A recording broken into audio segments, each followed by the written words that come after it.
ดตวันที่2ค่ะทุกคน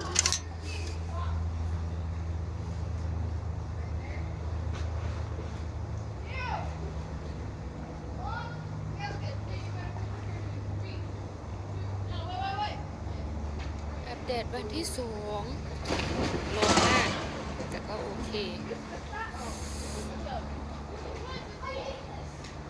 ผิวเริ่มจะเข้ากันแล้วเริ่มจะเท่ากันแล้วก็จะไม่อาบแล้วนะเพราะว่าอาบให้มันเท่ากันไม่อาบให้แบบเห็นไหมมันเริ่มเท่า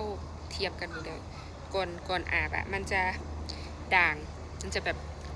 ตรงนี้ขาวตรงนี้ขาวตรงนี้ขาวตรงนี้ดำตรงนี้ขาวตรงนี้ดำวันนี้ก็เป็นวันที่2ที่เริ่มโอเคแล้วก็จะอาบเดือนหนึ่งก็จะอาบประมาณ2 ครั้งในเมื่ออยากขาวมาทั้งชีวิตแล้วไม่ขาวก็ยอมเป็นคนผิวแทนไปเลยจ้า